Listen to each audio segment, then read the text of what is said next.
Are you an independent musician feeling overwhelmed by the endless act of juggling creativity, business, and self-care? You're not alone. That's why I created the Artist Mind Map. The Artist Mind Map is a free blueprint designed to help you get clear on the route you need to take to attain your career goals in alignment to your artistic values. This is not just another random PDF page for the forgotten corners of your hard disk. It's a timeless roadmap you can use for decades to come. Think of it as a go-to overview to consult. When you grab your free mind map, you get exclusive access to a masterclass that will take your career to the next level. I use the same methodologies and systems for my high-end paying clients and students. So why am I giving it to you for free? Simple. I want to build a community of artists who can count on each other for safe spaces. Music saved my life. I believe that you have all that it takes to be the artist you were meant to be, if you're willing to put in the work. And more importantly, understanding what that work is. And the Artist Mind Map was designed to help you do exactly that. So if this resonates with you, go to artistmindmap.com and download this resource. artistmindmap.com. The people we hang out with aren't just friends or colleagues, they're part of the equation shaping who we become. For artists especially, this could be a potential game changer. Who we spend time with doesn't just affect our mood, it influences how we think, what we create, and even how far we go in our careers. That's where social circle auditing comes in. Welcome to another session solo cast. These solo casts were designed to help independent artists and musicians like you navigate the very complex labyrinth that is your artistic practice and career. They're based on empirical research and experiences of my own career as an independent musician and an educator and coach working with artists just like you. The primary aim behind these sessions is to offer accessibility to the kind of education many of us need to work with in order to forward ourselves in these very confusing times as empowered and independent artists in the truest sense of the word. Welcome to 2025's first solo cast. I hope you folks had a good transition into the new year. Now, I'm not a huge proponent of this New Year's resolution thing, but the structure of it all does offer us a certain template to work with. So over the next few weeks, I'm going to address a few topics that you might find convenient to implement during the course of the calendar year. Starting off with today's topic. What is social circle auditing and how can it help you overcome artist burnout? Let's start off with this quote. You are the average of the 5 people you spend the most time with. Heard that quote? It's by a gentleman called Jim Rohn. Now, personally, I have some reservations about generic self-help jargon, but this one hit me hard the first time I thought about it. If it was true, and it often felt like it, then the people we hang out with aren't just friends or colleagues, they're part of the equation shaping who we become. So let's repeat that once more. The people we hang out with, assuming this theory is true, aren't just friends or colleagues, they're part of the equation shaping who we become. For artists especially, this could be a potential game changer. Who we spend time with doesn't just affect our mood, it influences how we think, what we create, and even how far we go in our careers. That's where social circle auditing comes in.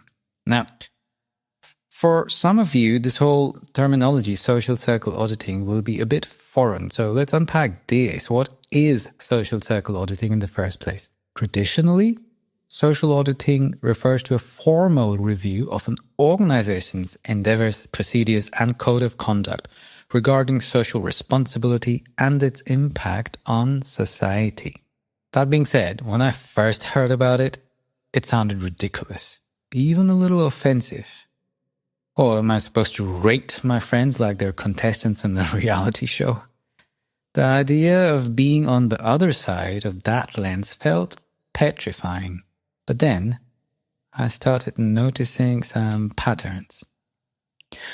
Remember the last time you ran into that one friend and left feeling totally drained and even worse about yourself than you had before without really knowing why?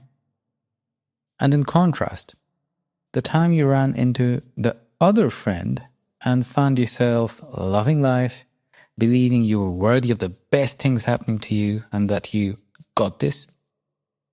Those are two different friends, very different friends. Remember these instances? Yeah, me too. And that's when it clicked. Who we spend time with actually shapes so much of how we feel, think, and create. In essence, social auditing involves examining your relationships to assess how they affect your well-being, creativity, and growth. According to the International Institute for Environment and Development, social auditing is a process that enables an organization to assess and demonstrate its social, economic, and environmental benefits and limitations. While traditionally applied to organizations, the principles of evaluating impact and accountability translate beautifully to personal relationships. Let's do a breakdown of social circle auditing. Simply put, social circle auditing is just about taking a moment to think about the people you spend time with. That's all it really is. Think of it as an intentional review of your relationships to understand how they influence your mental and emotional well-being, and by extension, your creative growth. These people, are they lifting you up? Are they challenging you in a good way? Or, in contrast, are they maybe dragging you down without you even realizing it a lot of the times? Just to be clear, it's not so much about judging people or cutting people off for every little thing. It's more about understanding and just observing who's impacting you and influencing you and in which manner. Who's helping you grow and who's potentially holding you back. Why does this matter? The people we surround ourselves with play a massive role in shaping our creativity, mindset, and success. 3 very important words in the artist's lifestyle. Positive interactions will inspire motivation, while negative influences can drain our energy. Might sound a little black and white, and that's probably a bit of an oversimplification, but broadly speaking, those are the 2 scenarios we're looking at. So, auditing your social circle means evaluating these relationships to foster a supportive and inspiring environment. That is why, at the end of the day, what you're trying to build here is a supportive and inspiring environment for yourself. Hence, social circle auditing. Let's break down both the benefits and risks of doing this so you can find a balance that works for you now. The benefits of auditing your social circle. Number 1, boosting creativity. Studies show that being around supportive and constructive people helps us think more creatively. They push us to refine our ideas and look at things in new ways. Okay? Boosting creativity. Number 2, protecting mental energy. Unhealthy relationships, those that consistently bring you down, can sap your energy and make it harder to take creative risks. So setting boundaries here can make a world of difference. Number 3, building momentum. Like-minded people with similar goals can encourage you to stay consistent and motivated. Peer accountability, for example, can be a great way to move through creative blocks or setbacks. That being said, there are risks of overdoing it. Social auditing does come with its caveats. The last thing we want to do is go on a cancelling spree in the name of self-realization. Like most things human, the art is in the nuance. So some traps you don't want to fall for are, number 1, creating an echo chamber. If you only hang out with people who think like you might miss out on ideas and perspectives that challenge your assumptions. Creativity thrives on diversity. Number 2, confusing disagreement with negativity. Not everyone who challenges you is quote-unquote toxic. Sometimes disagreements, when handled respectfully, help you grow and see things differently. Number 3, losing authenticity. If you're too focused on quote-unquote useful relationships, you do risk losing the richness of genuine human connection. Not every friendship has to be about growth. Some are just about being there for each other. So, finding a healthy balance, that's the larger goal at the end of the day. How do we do that? How do we find a healthy balance between making sure we hang around people we actually do want to hang around without actually canceling people randomly and being too quick to judge? Here are a few pointers on how to do it right. Number 1, audit with kindness. Instead of labeling people as good or bad, think about how they make you feel.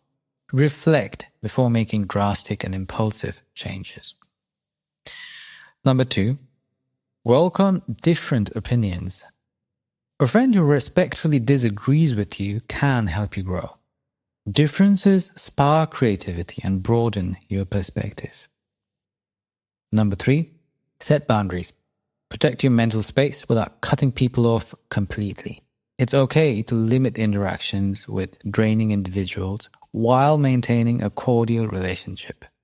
Number 4, embrace diversity. A mix of backgrounds, cultures, and viewpoints in your social circle can enrich your work and life. Creativity often comes from blending different ideas. Some ancient wisdom and social circle auditing. I'm going to use a little example here, not to go off on a tangent, but bear with, I have a point to make. I want to use the example of the Guru Shiksha Parampara, which is an ancient South Asian pedagogical modality. And if you bear with me for the next couple of minutes, you'll find out why. Because social circle auditing may seem like a modern concept, but the underlying principles have not gone unmentioned in more ancient traditions. Again, I'll use the Guru Shiksha Parampara in India, despite all the controversy surrounding it, mostly because I have South Asian roots, so I feel like it might be of benefit to expand upon it for some of you. Historically, this traditional system of teaching emphasized a deeply personal relationship between a guru, teacher, and their shishya, student. The idea wasn't just about passing on knowledge or information, but also the energy shared between the guru and their students. In fact, jazz musicians, and my training primarily has been in that modality, jazz musicians often refer to this energetic exchange as well. We refer to it as the vibe, which is basically street talk for vibrations. And that does point towards some very, very relevant information that even modern science is now starting to support. But that's probably beyond the scope of this particular episode. Long story short, all of this does add up. In the Guru Shiksha Parampara, for example, the influence of the guru is said to extend beyond lessons, shaping the student's character, values, and even their creative mindset. A more nuanced and complex and sometimes problematic Eastern version of the modern-day mentor. Back in the day, students who studied under the same guru were also called gurupai, or brothers in learning. This bond often created a close-knit community where shared values and mutual inspiration thrived. The guru's influence, their energy, and approach to life played a significant role in the success and integrity of this lineage. It was more than just transactional, linear education. Now, I can only reiterate traditional South Asian education has grown increasingly debatable in a contemporary context, but I feel like there's a baby to save you from all the dirty bathwater. The list.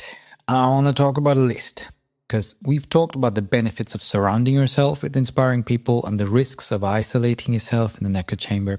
Now, let's break it down even further with 2 lists. The types of people you want to keep at arm's length and the ones you should seek out more often. Okay? Here we go. List 1. People to keep at arm's length. You ready for this? Number 1. Chronic complainers. People who always focus on the negative. They'll sap your energy and creativity. Why? They'll drain your enthusiasm and sap your energy and creativity and make it harder for you to stay positive or motivated, which is really important for you as an artist. Number 2, overly critical individuals. Now, constructive feedback is great, but constant criticism without support is just demoralizing in the long run. Why should you avoid them? They'll undermine your confidence and create self-doubt. And God knows, as artists, we have enough of that to deal with. Number 3, drama magnets. Those who create or thrive on chaos and can distract you from your goals. Why avoid them?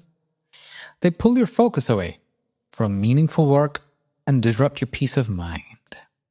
Number 4, envious friends. People who can't celebrate your success and may subtly discourage you. Why do you avoid them? Their envy, sometimes even subconscious by the way, can lead to passive-aggressive behavior or even sabotage in worst-case scenario. Not to get too dark here. And number 5, unreliable partners.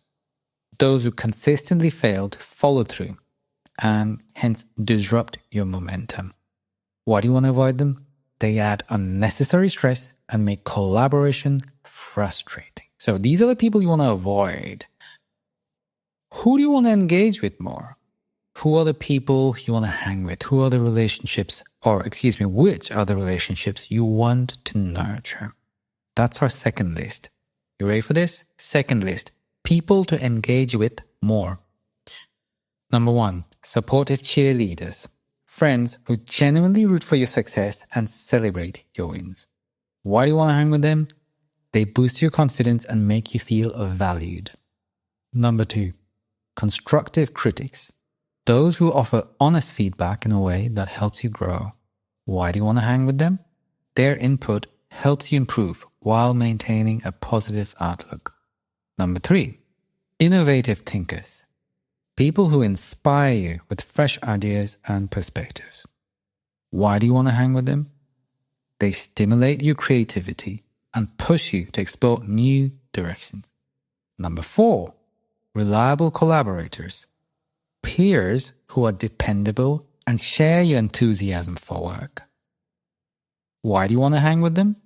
They make teamwork smooth and productive and beautiful, which is the way collaboration ought to be. And number 5, last but not the least, mentors and guides. Those with more experience than you and can offer qualified advice and encouragement. Why do you want to hang with them? They provide insights and support that will accelerate your growth. Focus on accelerate. Anything that can accelerate your growth is something you really want to hang hard with. Because as an independent artist, time and energy are your 2 most valuable resources. Wrapping it up, auditing your social circle isn't about being harsh or judgmental. It's about creating an environment that nurtures your growth and well-being. Artists, especially, draw so much inspiration from the people around them. By striking the right balance, embracing diversity, setting boundaries, and welcoming constructive challenges, you can build a foundation for both personal fulfillment and a sustainable creative career. After all, the best art often comes from a mix of challenge and support. Now, taking stock of our social circle can feel like a big task, especially if we're used to just letting relationships evolve naturally. But think about it this way. If you're trying to grow a garden, you wouldn't let weeds take over or leave plants that drain the soil of nutrients without giving anything back, right? Similarly, your social environment should nurture, replenish, and uplift you, not hold you back. That doesn't mean cutting people off at the first sign of trouble or obsessing over everyone's flaws. Just to be clear on this, yeah. Instead, it's about understanding how different relationships affect your mindset and creativity, and taking small, thoughtful steps to curate a circle that aligns with your goals in life. your goals, your life. So make sure your circle aligns with it. Hope that helps. Hey folks, I hope you found that episode helpful. Here's a little request. If you did, consider sharing this episode with your folks. Think about the ways in which they might benefit the way you did. And please don't ever hesitate to reach out if you have queries. My name's TL. I'm an independent musician and educator and the founder of the Holistic Musician Academy.